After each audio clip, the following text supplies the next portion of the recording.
One more thing to put on the sled, and we'll start for Captain Roadside. Butch, stop watching TV a second. Call Spinner. Yeah? We've got a special visitor.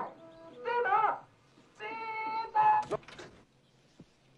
Now, do you remember when I told you your daddy died in a POW camp? Well, this here is Captain Coons. He was in the POW camp with Daddy.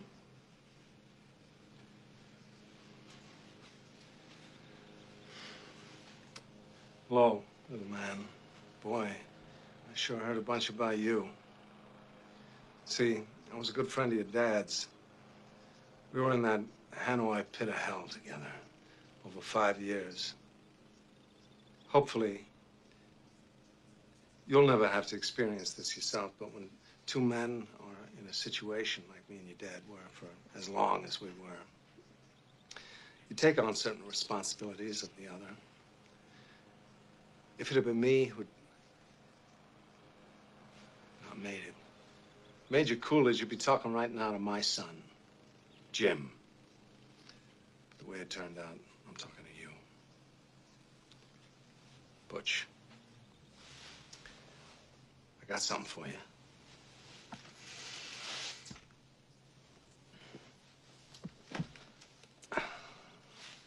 This watch I got here was first purchased by your great-grandfather during the First World War. It was bought in a little general store in Knoxville, Tennessee.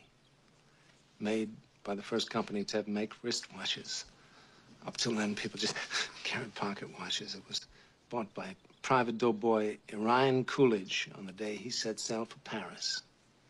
This was your great-grandfather's war watch, and he wore it every day he was in that war. And he'd done his duty, went home to your great-grandmother, took the watch off, put an old coffee can, and in that can it stayed till your granddad, Dane Coolidge, was called upon by his country to go overseas and fight the Germans once again. It's time they called it World War II.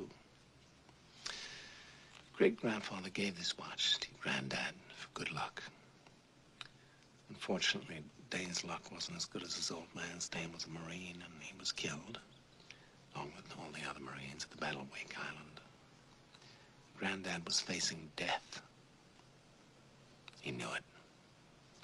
None of those boys had any illusions about ever leaving that island alive, so 3 days before the Japanese took the island, your granddad asked a gunner on an Air Force transport named Winocki, man he'd never met before in his life, to deliver to his infant son, we'd never seen in the flesh, his gold watch. 3 days later, your granddad was dead, but Winocki kept his word.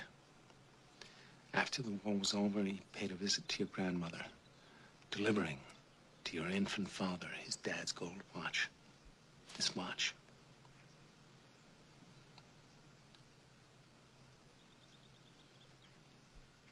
This watch was on your daddy's wrist when he was shot down over Hanoi. He was captured, put in a Vietnamese prison camp. He knew that if the gooks ever saw the watch, it'd be confiscated, taken away.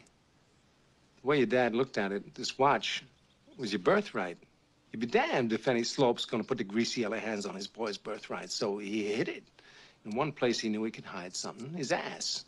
5 long years he wore this watch, up his ass. Then he died of dysentery. Give me the watch. I hid this uncomfortable hunk of metal up my ass 2 years. Then, after 7 years, I was sent home to my family. And now, little man, I give the watch to you.